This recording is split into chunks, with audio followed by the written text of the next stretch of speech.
we're definitely gonna hit this can of Yeah. banana OG that got me goofy. All right, hello world. It is I. He is I. Not so slim with the not a tilted brim today.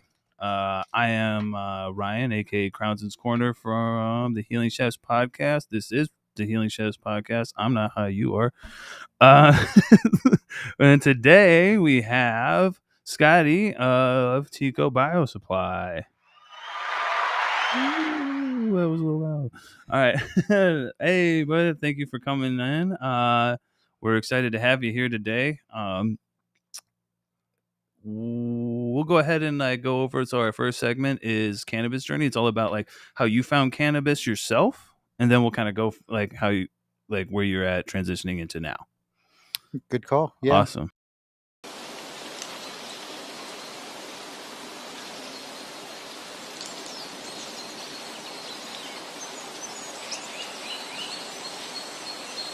I like Sin City Seeds. Yeah. We're going to go over all that stuff. So real quick with the Sin City Seeds. So if you like from the last episode, me and some people were going to end up growing. I named a strain for them, Nuclear Power, which is GMO times Blue Power. They had a contest 2 years ago, and the Valley named it. Shout out Arizona. We won that. So we're going to bring that that strain and also the other one that I got from them, which is Atlantis. Forbidden Fruit times Blue Power. We're going to bring that to the Valley too. So all right, be looking out for that. But this is all about you right now. Scotty, can you tell us a little bit about how you found cannabis? What did you start with, like flower, or and where and your journey from there? It's a good question. I originally started cultivating cannabis in 2000. Let's say. Okay. I was a caregiver in Colorado. Which was the first year we went medical. Oh, okay. Back then, you were allowed to caregive for up to 4 people. Okay. And you could do 24 plants. So at the time, we kind of stuck to the 99 count. Okay. Previously, just to keep it limited, my first sort of exposure to cannabis was as a kid. Where I kind of grew up in an environment where a lot of people smoked cigarettes, adults meaning. Yeah. And my mom always made me clean ashtrays, that kind of shit. Yeah. And fun. Yeah, for sure. And heavy smoking for sure in the 80s. Yeah. So in 84, and I can remember it pretty vividly, my parents used to have a New Year's Day party. And first time I really kind of figured out what was going on was when I smelled it. Because it smelled so much different than the regular than cigarettes. And then I noticed when people were consuming it, they were consuming it in a group or in like a circle. This is interesting how a child sees this. Yeah. For sure. And it was interesting because I just did not like the smell of cigarettes, even though it was always around me, and I never smoked, but it literally was just always around me. My parents were like pack a day each people. Yeah, I had, Yep. And so the smell was what really caught me, because I thought the smell in general was not only different, but it was something that I actually kind of turned on to. Yeah, it's funny how, like it's the same. Like like as a bud tender, I used to tell people, your body talks to you. You need to listen. Like when you smell things, and your body's like, "Hey, I like that." There's a reason, because your body may be deficient in something. Your body's talking to you like, "Hey, go get that shit." Yeah. Like when we're hungry and you smell something, what happens? You're like, "Ah." So yeah, exactly. I like it. Olfactory. Yes, sense, there you basically. Go. Smarter words than I used. I love it. Thank you for helping me. I appreciate it. Oh, no problem. Yeah. So that was kind of the first time I remember actually being exposed to it. And I grew up in an environment where it was a lot of hippie and a little bit Gilligan's Island. Okay. And Florida and South Florida in general was pretty loose then, especially in the 80s, if you will. Because for a while they were pretty like horrible for years with weed. Oh, well, that's loose, meaning the behavior. The consequences were incredibly strict. Okay, I'm okay. Yeah. So at the time I can remember there was a lot of it around. Hmm. But yes, the consequences of having it was extreme, to say the least. And and I had my parents had some family members or some some people, friends of the family, Hmm. who got locked up for quite a while. Whether it was via plane or via boat, bringing it in, Yeah. usually from like Colombia or Jamaica or something. But my mom was a florist. My dad was a landscaper. We did a lot of nursery stuff. I kind of grew up growing plants, ornamental flowers, a lot of bromeliads, a lot of mums, a lot of poinsettias. So we were always around plants. So that kind of gave me a little bit, maybe more, Insight into. yeah, into the industry, but not necessarily the cannabis industry per se. Okay. Um, my first exposure to actually seeing the plant was one of my parents' employees. And Oh. yeah, and he was a Cuban gentleman, and super smart. And he immigrated in the kind of the Castro environment. Okay. Yeah, Makes sense. into South Florida. And it was cool because it was, the nursery was in a fairly rural area. Hmm. And it was one of those things where you kind of set it back, where nobody really went back by the drainage pond and all of the stuff where like all the spiders and snakes would be. Um, so I Where do nobody travels. nobody but him. Yeah, yeah. Yep. And A gorilla growing in the for in the sure. shop. Yeah.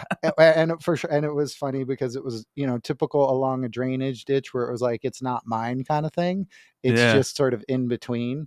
it's And there. yeah, and it was for his own personal experience because, I remember he was a lifetime employee for my parents. And I just remember it being something that he really tapped into for his own personal use, Okay. versus being out there and trying to make it an enterprise. Okay. Yeah, yeah. Yeah. We talked a little bit about that in the last episode. I mean, and again, it's good. It's good for whatever reason, because sometimes that money helps do good things if you're about the money. But it is also great to know that there's those people that are in it just for the health benefits and the help that it brings to their lives. Yeah, I would call that, yeah, the value add. Yeah. Yeah, if See, I it, mean, you're adding all this value to my podcast right now. You think I'd be I've better with the words? You're killing it, Doc. well, Thank you. you said you smoked a little weed. I'm like, Oh man, they smoked a lot of weed with me, did and they? and I'm gonna make you hit this banana OG before you leave, just so like there's someone else in the world experiencing this shit. But no, Yeah, it's good stuff. It's strong stuff. Yeah. yeah, no, and I've heard nothing but good things about Alex and Canaplanet, and he really fits into our model. Okay. Which we really kind of look at the soil as the platform. Mm-hmm. So our focus there is on the soil, which is a really kind of where Teaco evolved. Okay. Which the sort of the way that cannabis evolved was through the hydro store. And I don't think a lot of people really understand that, but Yes. that was really where it started. Mm-hmm. So in 98, I moved from the Valley, which I lived here for 3 years, 95 to 98. Okay. And at the time in 96, California had legalized medical. Okay. And so I got some exposure to that. And I had exposure to cannabis, but this was a little bit more open source. It Okay. wasn't completely legal, but it was a little bit more, you had a little bit more space to maneuver. Absolutely. For the majority of my life, I've been in we'll call it the clandestine. Yeah. Yeah, I call it the free market. Yeah. Yeah. Yeah. I like that better. Yeah. I don't know if I'm people are not like, a. it's the I'm not black a. market. I'm I'm not like, like. it's the free market. I'm not a. I'm not a secret agent. No. but Uh, but I do. I mean, it is kind of clandestine, to be honest. But at the time it had to be. So coming back to the hydro yeah. store, so I owned a chain of hydroponic supply stores in Colorado. Okay. I had 3 brick and mortars. So that was really the area in which people got the picks and shovels. Mm-hmm. And what really happened is it was it was a place where you could get information, but not a lot of information. And as we Yeah. got closer and closer to 2009, which is when we went like more legal, Obama was elected. The Cole memo came out. Uh, it gave us a little bit more space to where we could go brick and mortar versus like Backpack Brigade. Okay. So 2000 to 2009 was was small batch caregiving, people going into the hydro stores, we're growing tomatoes, if you will, No, I not actually engaging in, hey, how do I grow this? How do I set up a because you can't. right? And I'm talking about like anything from like how do you set up a light fixture to an inline fan to Hmm. any kind of exchange, because at the time most of the cannabis was being grown indoor For under sure. lights in a fairly compact environment. Um, Yeah, yeah. yeah, yeah. So Because I'm partially from Missouri, like I said, and like we at one point in time, like I had a catalog to a hydro store, and I was planning it out and everything, and I was even going to Home Depot, and looking at all the ducting and all the different things that I could get from there, because you had to get like different parts from different places, because if you put it all together and showed like it was basically easy for them. And like you could even go pick up all your stuff at the hydro store and yeah, get to the counter, and as soon as you leave they call, and because one, they're going to call on you at that point in time, because they don't want to get in trouble themselves. yeah, So yeah. And but one of my colleagues opened up the first hydro farm and sunlight account in Florida. oh And he's a family friend, and the store was notoriously being watched by yeah. local police, if you will. And you would even have a lot of out of towners, people who would come from like Tampa and Orlando and Miami, where they would come in. But yeah, those were the days for the most part that you didn't ask questions. Yep. You always paid in cash and you paid full price. Yep. Yep. And for the most part, you were there to kind of get in and get out. It wasn't really a place to share information or knowledge. That's sad. And that was just the sign of the times. Yeah. Yeah. So from an evolutionary standpoint, you can see the progression where now we're not only talking about it, but we can consume it. Hmm. Obviously, there's a ton of information out there that allows people to learn and access to be better growers. Obviously, you can grow indoors or outdoors. To me, it's more of like an evolution of the industry itself. So I look at pre 2000, and then from 2000, 2009. And then when Obama got elected and the Cole memo came out, what that did in Colorado is it allowed us, the caregiver, to actually access the brick and mortar. Yeah. Okay. Versus before, it was a little bit more like backpack brigade and trapping and Yeah. it, Kind of like that Amsterdam. Like you can have it here, but you can't bring it here. Like, there's just some weird laws and stuff that's not set up for success. there was a lot of different models, and Mm. depending on where you were at, it really was almost like a get in and get out play. Okay. And most of the time, it was usually like you were engaging, especially on the grower side, which is what I was a little bit more on the side. It was like, hey, today's price is not tomorrow's price. Um, Hmm. so there was a lot of that going on. And then most of the time you were doing business with people who were probably like connecting with that end user client. So, Okay. so, so they had a broad group of people, whether it was like through hotels, restaurants, they were really the people who were tapping into the end customer, if you will. Oh, okay. Yeah. Obviously you can call it a plug if you want, which would be the term that Yeah. these guys would use. But so in 2009, Well, if you're cold and always plugged in, what are you? You're a refrigerator, dog. I mean, you're plugged in. it, It it happens. makes sense. It makes sense. Right, right. And so in that case, the once again, the industry was legal in Colorado. So we Mm. had that medical environment. Um, and it was peer to peer.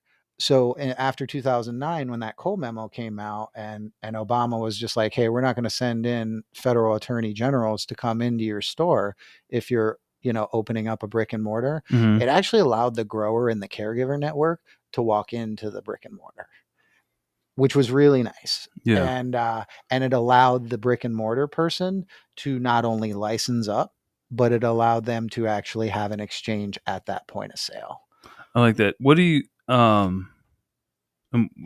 maybe we'll get into it a little bit later, but the whole scheduling thing is another thing that's gonna.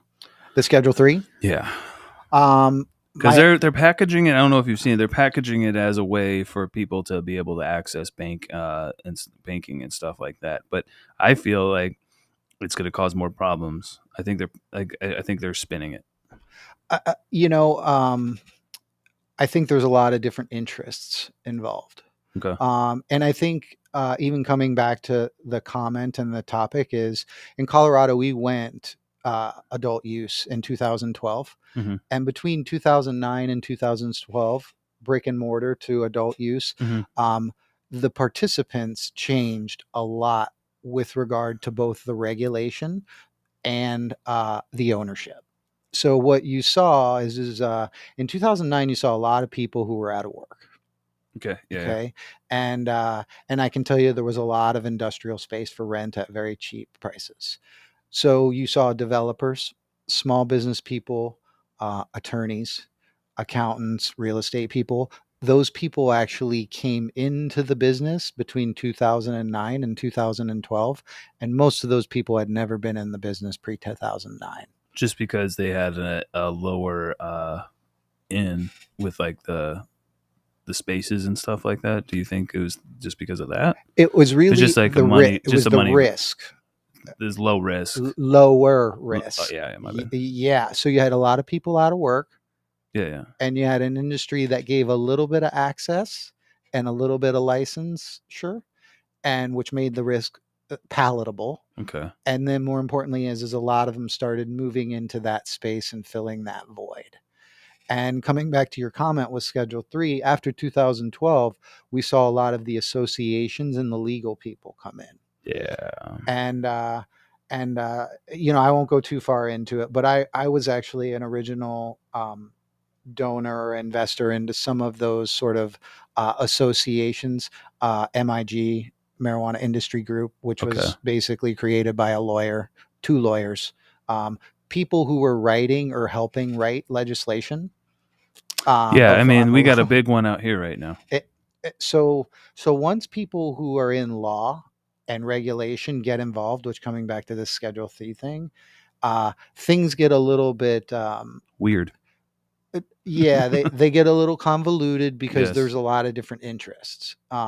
So that's something I really kind of I like to throw around at people like this, people with um, really expensive degrees, MBAs and law degrees, where it's like, if I just told you that there's a product out there that's super low risk, completely non-toxic, you can't actually die from it, and it provides a ton of value, and it's in a lot of demand.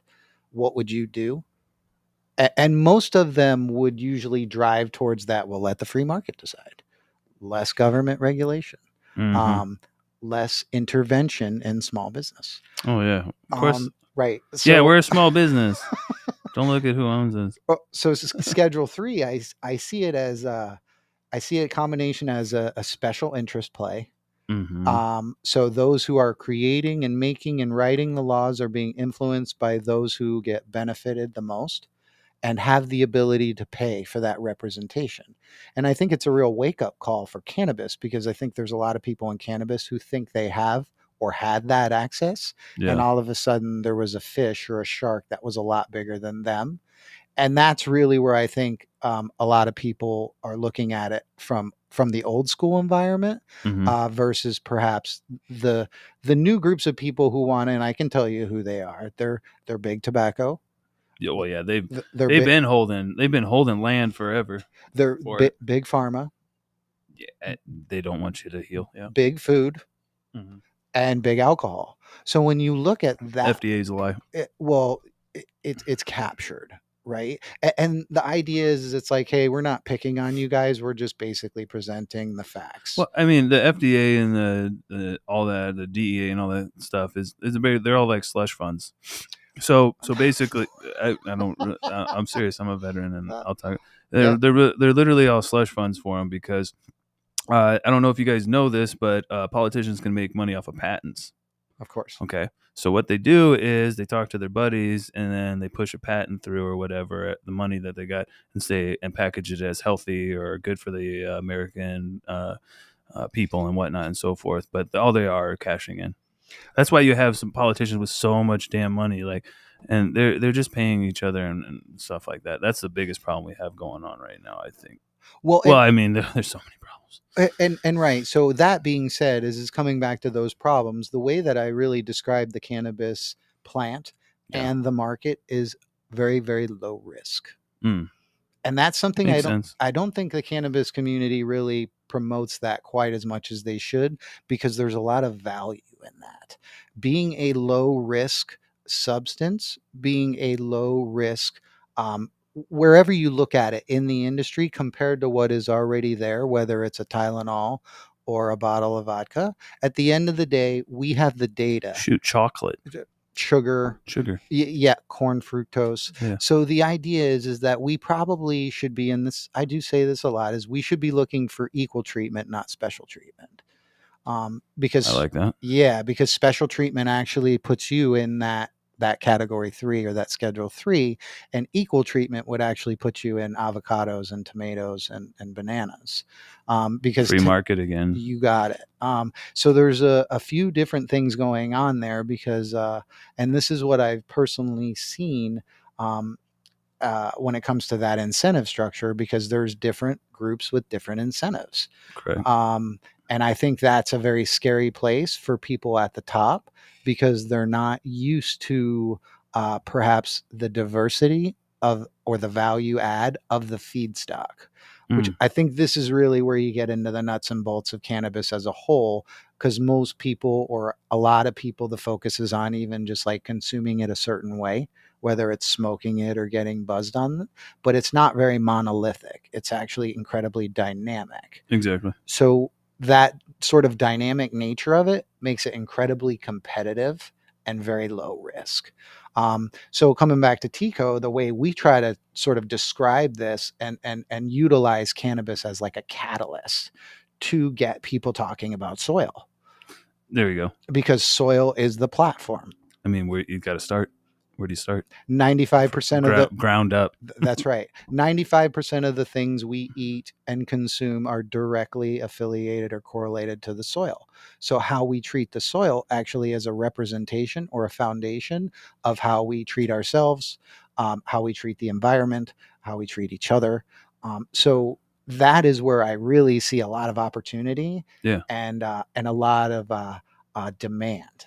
Because if we can get more people talking about soil, it integrates very well into things that actually we use every day. Um, food, drink, Yeah. animal protein, vegetable protein, Absolutely. pretty much everything. So that is one thing that cannabis really does, is it drives the demand and the incentive for people to want to talk about soil. Yeah. That and I'm glad that it does that. And I'm with what you guys offer is healthier stuff, and people don't even notice that a lot of the things that even that they're eating outside of like fast food, just because you're lazy or something like that, you don't understand like how many chemicals outside of whatever it was already grown in. It's got 19 more chemicals in it and stuff like that. And I think it's great that a lot of us, like Tico, obviously leading the way, different grows like Canna Planet, He's doing it. uh, Yeah. and stuff. It's all about the true quality and the true actually nature of who's actually trying to help you guys, um and wanting the best for you, because growing all everything through salts, adding salts and everything like that, and not growing it naturally is only going to get you like certain way in life. Yeah. Well, and full disclosure, I grew up using, my parents used a ton of chemicals Right. and I a mean, ton of horrible things, but at the end of the day, those things are cyclical. So what you just described, whether it was the food that's making us unhealthy or the chemicals that we put on it, at the end of the day, that correlates to risk. okay. So that risk profile we are actually increasing, which is a bad model for capitalism. Capitalism is really driven for the demand, but the lowering of risk. So when you're talking to a farmer about soil and about yield, because farmers are the original bankers, Hmm. their incentive is yield. Yes. So that is where they're driven, and I totally respect farmers as a farmer, and I totally respect that incentive. The question is how do you get there? And then more importantly, do you get rewards or incentives for lowering the risk via the consumer or the demand? So I think that's where people like Alex at Canna Planet are coming into. I get it now. I get it. It just all like clicked. It just you're just lowering the risk of what you're intaking and stuff, and hopefully changing the outcome of the equation that is life. Uh, Um, so I like when you said hopefully, because we actually have data, proven data, that the consumers are driving that way. And that's the most important part is if it's a consumer driven event, it's way better than if it's a government sponsored enterprise. So that's really what we're trying to communicate to the lawmakers and the people up above, which is first and foremost, there are people who are looking for this, the yes, demand side. In yeah, fact, I can give you a great example where this living soil component is really more or less a marketing campaign for those of us who believe in the model. Okay. yep. The more we can educate the consumer on that model, the more interested the consumer is understanding that model. Right. Same in like a bud tender situation when you're explaining. I'm just speaking from my own experience when you're explaining the difference between resin and rosin. So education is a big, and point of sale is a big component. So I do make fun of, myself as well as others just as much, because we're all kind of, different in our own incentive and our own motivation. Yeah, And I understand why people use salts. I sold a lot of salts. I sold a lot of fertilizer. And most of the time, the reason why they use those things is because they want bigger yields. But they don't have customers coming in and saying, "Hey, I want that stuff grown in Rockwell that you got." Or I want that stuff that's grown with X brand in cocoa on a drip indoors. They don't have customers who are doing that, versus no. we do have customers. Alex and other people have customers like, you know what I want? I want that living soil And vibe. it's just an evolution of the actual like growth of cannabis in this in the United States. It's really gone like they held the education down for a long time, and and it's been through my journey. Like I tried flower, and then I got here and like into Arizona, and I tried shatter, and I tried crumble, and then I tried live resin. And the more I learned, I'm like, oh, solvents not so great. Not saying that there isn't good live resin out there and stuff like that. Don't come at me. It's There's a a price choice. price point, and there's choices for everybody. I'll still smoke some live resin here and there, but for the most part in my life, as a lot of people are looking for healthier options to things, lower risk to our lives, That's right. to our health and whatnot. Um, like the rosin and the organic is the way to go. So, Yeah. yeah, Yeah. And you can also see, because cannabis is incredibly dynamic, it's not monolithic. So it's not a one size fits all kind of thing. And I think a lot of people try to peg that, which from my standpoint, you really try to broaden the brush, where it's like, hey, I don't want to be the bearer of bad news, but the majority of people consume things not by inhaling them. yeah, They actually consume them by drinking and eating them. yeah. It's So because it's easier and not as abrasive to do. less risky. Yeah, Right. And so the way that I see it, and I don't think Colorado really gets enough credit just because it doesn't really look for it, but they're the pioneer of that, because they had the most access and the most space, like, to garner that sort of that process. yeah. That So that growth. Yeah. that's right. And so cannabis markets actually mature and they evolve very quickly. Hmm. And I can tell you just from my own experience owning hydro stores is, I remember when everybody. Or I shouldn't say everybody, but I remember when a bunch of people started coming into my shop, going from like Bubble Man hash bags to master cases of, N-butane. Yeah, Right. So and that and then to go back ex- and I'm glad you mentioned that, because that's exactly what happened in cyclical. It's, Colorado, because everybody was like, "Oh, this is the new." And I can, even remember like Best Value Vax, Pure Pressure, like all of these new pieces of equipment.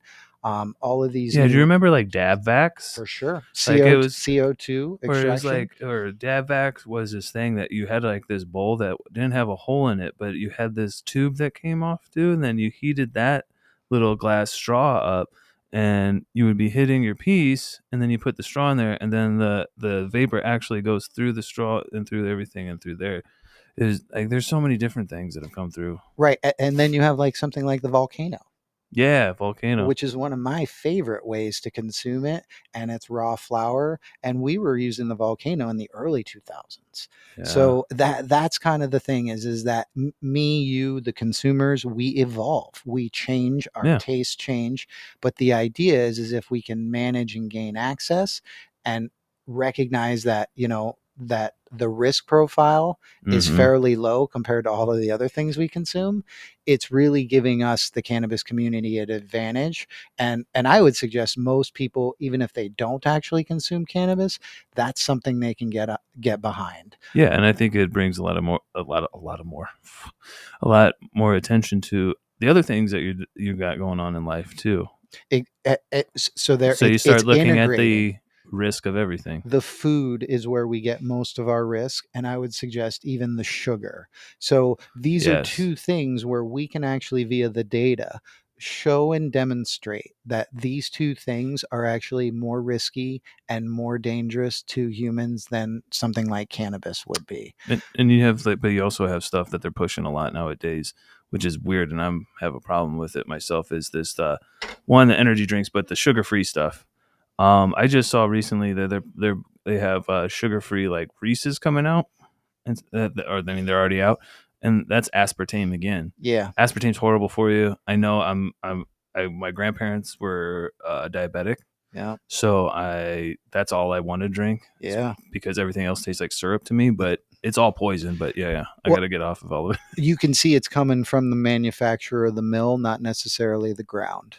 Yeah, no, this is all manufactured stuff that I'm. Yeah. Yeah, And I think that's something that perhaps our generation, she's and out there. certainly people who are younger, are starting to be more aware of, meaning what they put in their bodies, whether it's food, sugar, or cannabis. And what I try to communicate with Tico is that it all starts at the soil level. So if we actually recognize the value of the soil, which is why we call it the platform, how we actually treat that platform is going to determine the supply chain or the end product of these things. And the real point I try to emphasize is that that is where the growth is happening in the market. Mm, So coming back to Tico is it's like, hey, what are you really espousing here? It's like we're espousing a model, not even a brand. Like the okay. brand, we really try to like encourage people to participate in the model, because the model itself provides a ton of value, and the incentive is usually driven by the consumer. And I think that's, you look at Alex and it's like, hey, he's doing that because he's listening to his customers saying that that's what we're looking for. How do you run a restaurant? Chef, yeah, chef has to listen to the negative as well as the positive, That's right. And more especially importantly, more the negative. To be honest, if they want to evolve, yeah. yeah, and get better, because that's kind of how you learn, and that's even the learning curve. So when we emphasize soil is the platform, and we emphasize risk, and we emphasize demand and value, it starts to resonate with people who aren't just out there taking bong rips or smoking weed. You actually start to get a lot of business people who recognize, wow, you guys might have something with this. So that position is incredibly valuable and instrumental for the future, which I think the government is going to do sort of the best it can to try to sort of muck up or cloudy up the water. But I Yeah, think the community as a whole, the more simple it is, and the consumer is uh, sort of the indicator, the forward indicator. It's like, yeah, these consumers, and you can see that everywhere in basically like the educator of yeah, the driver. yeah. And you can see consumers in general are, what is their incentive? It's like their incentive for younger people is actually the environment. Mm-hmm. So people are like, well, what does Tico do for the environment? Environment and their health. As much as Mhm. us who grew up in the 80s and 90s were about loud loud like colors and different flavors and shit Yeah, like that, and then extreme. extreme stuff, and then we get to nowadays, and they're like, hey, let's not extreme it at, like, can we get a little like health? Right. And Yeah. extreme, we were pitched that in the 80s and 90s, but not recognizing the risks that come with it. Oh yeah, no, Eh, eh, yeah, that's what we're all learning and changing now. Like So the you're whole like, oh, yeah. surge. I'm like, I love that. I don't know why, but I love, like, that was that Talladega Nights. Anarchy, anarchy. I Ricky don't know what Bobby. it is, but I love it.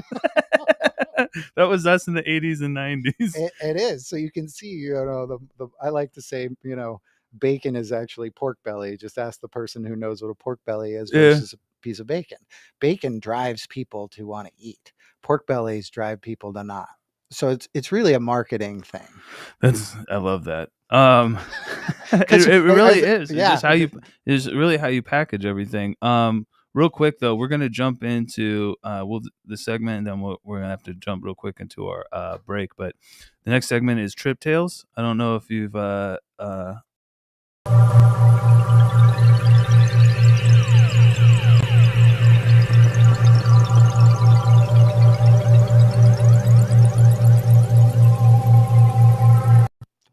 All right. So, our second segment is, we went a little long the first one, but I love it. It's all good stuff, and that's really what we were here for. But Trip Tales is all about psychedelic experience. And well, I mean, with that, we also have, with the Colorado kind of leading the way with, like, what, do they decriminalize at least, or both. both? Yeah. Do you have any experience with psychedelics, or have any questions? Because I have a lot of experience. Both. Okay. Yeah, right. And in Colorado, we decriminalized in Denver, and then we have a legalized market for cultivation. As a person who grew up in Florida in the rural areas, I know what a cow patty is. Yeah. Okay. And that being said, I think, with all things natural, I still am a believer that that market is coming back, and the reason why is because people are looking for certain whether it's responses or certain effects, but at the end of the day, it really is coming from a naturally derived substance. Yeah. Again, we're talking about risk, and I love that, and I'm glad that everyone is kind of looking towards that mental health and that and bodily health lately. And we'll get into more of this stuff about Teaco with the plug talk at the end, but we're just going to jump into our break real quick, and then we'll come back with mental health as well, and finish out the rest of it. Okay.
these things, and it's like because the delivery mechanism and the process is very simple and primitive, which encourages the incentive for people to buy it. It's that simple. Yeah. It's like they don't need a piece, they don't need a rig, they don't need a And whatever.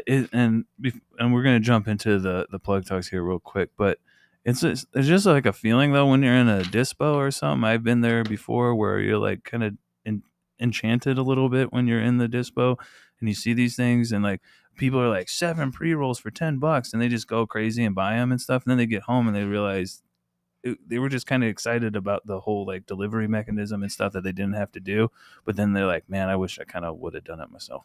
That's right. That's But, right. and that's something that drives the market. It does. And you know, it's price is what you pay, value is what you get.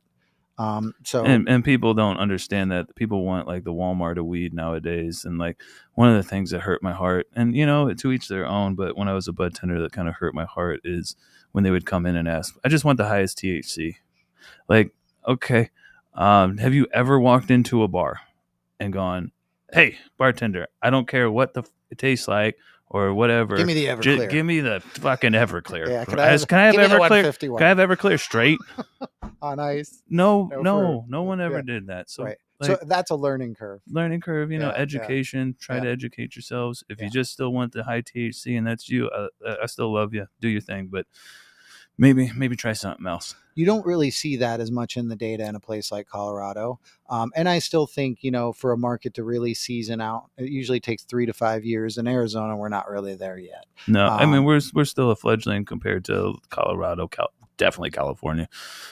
So, I mean, the consumer has some time to educate themselves, so we don't need to be mad at them. But if there's someone out there, maybe help them out. Or and it'll become more highly specialized, if you will. Absolutely. You know, when coming back to the whole Teaco concept is driving that living soil narrative is something we like to espouse for our customers, because we feel like that's where the consumer driven people, especially the people who might have a higher quality of taste, who might not be so like budget sensitive.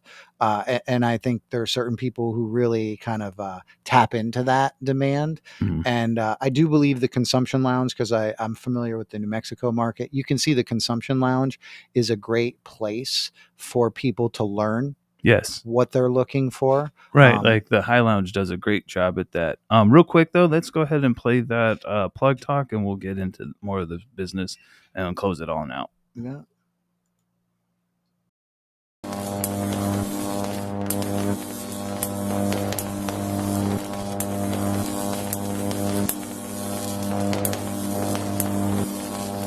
Bro, there's an image on it, so when you have a chance, go on the YouTube and watch it. It'll be on the live tab. I'll try to put it on the other one, but it'll probably just stay on the live tab. But I have little like 10-second clips that actually show there's like a plug and everything, and electricity. Tuning fork. It's actually like a electricity plug. Yeah. Conductor. Yeah, because we're all having fun, man. Plugged in. But can you explain to the watchers, listeners, real quick, exactly what Teaco Bio-Supplies, if they're looking, especially those that are looking for organic growing and like nutrients and stuff. Obviously, if you know what teas are. And you can see more people are looking for that stuff. In layman's terms, we're beneficial organisms for the soil, or a probiotic. Probiotics. Yeah, we were talking about that in the last thing. Exactly. And probiotics people can digest and recognize because they're talking about their health and their gut, and technically that all starts from the soil. So if we look at it as just like a probiotic for our gut, that probiotic is for the soil, which encourages uptake. And uptake, whether it's in our gut or in the soil, encourages the ability to break down and absorb nutrients and minerals at a much faster pace, which actually makes us much healthier or grow much faster. Nice. And you did give me this bag of dope. No, I'm just kidding. It's a dope bag, though. Thank you. Literally, it says dope. Yeah, shout out to Lori Bubakir for that, my marketing lady. We got some herbs and stuff that if you guys maybe get some meal prep from me, I'm going to be using in there. We had some rosemary. What else do we have here? Rosemary, mint, oregano, and basil, and that's a globe basil. You open it up, it'll pop. It'll get that terpene going. I can already. The shit's smelling through the. Oh. Hey. There's a Ricola. We like to call that the dank. Oh my God, I just Yeah. want to. I just kind Yeah, of want to right. live in there. Yeah, you see, that's the thing is it, whether it's food or cannabis, it all comes from the soil. So Shit smells so good. thank you. I kind of want And to smoke it. yeah, infuse it, right? No, yeah. No, and that's kind of the whole point is that we try to make it not only fun, but really for the customer, for our customers, we try to explain ourselves as a tool, Yeah. you know, Okay. and with a tech. So it's like, hey, the tool and the tech are based on science. If you can deploy them into your model, whether it's a food growing model, a cannabis growing model, any kind of plant where soil is the platform, you're going to end up getting a much better result, which is encouraging to farmers and people who grow things because we want them to be successful. Absolutely. So if you guys are trying to grow organically or whatnot, you guys deal with like small grows to big grows, right? Yeah. Whatever. Individuals to All as big as it comers. gets. All Yeah. comers. Please tap into. Can you tell them your Instagram? The Website is teacobiosupply.com. Instagram, we're on, it's We Feed the Soil. Yeah. And then we also have a Teaco Bio-Supply. And then, we do have about a half a dozen, maybe a little bit more on the retail side in the Valley. Both cannabis centric stores like Arizona Moonlight Grow, Okay. Little Shop of Hydros, Witches Gardens. Then we also are in like Dig It, Phoenix, the Plant Bodega. So once again, as we're trying to sort of communicate to people, it's like, hey, we want you growing more plants. Yeah. Because if you grow more plants and you use the tool and the tech, you're going to be really successful at it, which will encourage you to talk about soil or plants more, whether it's cannabis or food or anything else. You're basically educating the consumer. It is an educational platform. Our brand is obviously represented individually, but we are trying to encourage people to participate in the model. And that's what I'm telling everybody with the podcast here, because we're all about mental health and helping people and getting everybody's creative voice out and whatnot. And it's all about community and working together. And word of mouth is probably the best way for education in a community to happen, because someone has to experience it. Like I say to a lot of people with the mental health issues that I've been through, like, I'm here to help you. Like, someone has to put their hand on the fire or the stove to know that it's hot, to be able to tell you. So we appreciate you guys for all the years of like, and we're going to definitely have you back, because there's so much stuff to unpack that you were telling me and stuff. Like, I wanted to keep going into it. But you have a lot of knowledge, and I want to tap into that here coming up. And like I said, we're going to be growing, I think, probably using some of your stuff and whatnot, and we'll be showing you guys that eventually. Can't tell you all the things about it, but just go over some of the things that I have or the podcast has coming up. Like I said, next week is Gas Pump Farms, and hopefully Tree Junkie, T-Will from them. Yep. And other than that, I'm going to get some more clips out and smoke some more weed. But this has been awesome, man. I appreciate you coming out. And like I said, we'll have you back again. Remember, be good, be clean, be safe. Well, as always, be safe. And tap in, smoke up, trip out. Deuces. Thanks for having me. Thanks, Ryan. Yeah.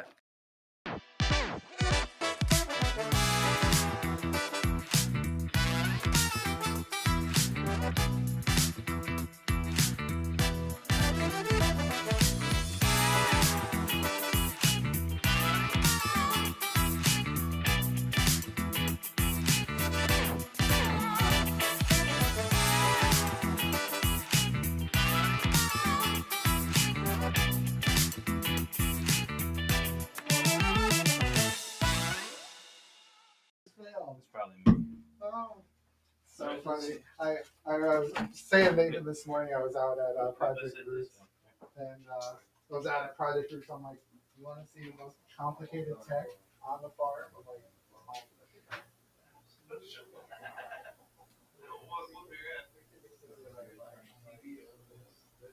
oh yeah. I'm gonna see myself.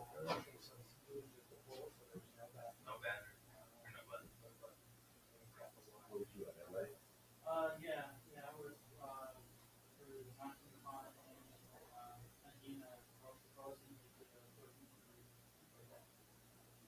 Yeah,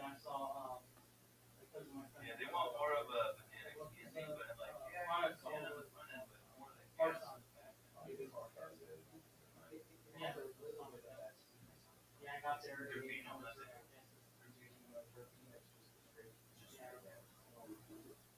no, they grow for troops. Yeah, dope. We got some more cards, man. Finally. Yeah, it's plain. I haven't played quite for it.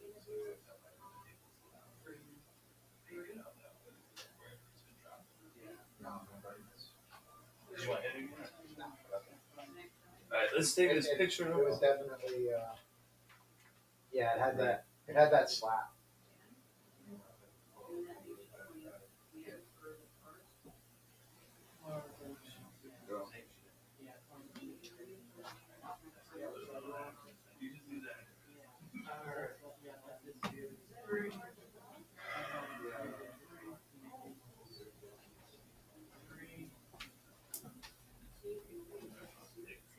Yeah, no, I will accidentally, so it just like on the YouTube and stuff, it looks like I'm having fun. We're having fun. I'm glad to be a part of it. I appreciate the Absolutely, I appreciate you too. Yeah, But yeah, no, Thanks, we're we gonna wanna be support the growing. cause. We're gonna be growing with the.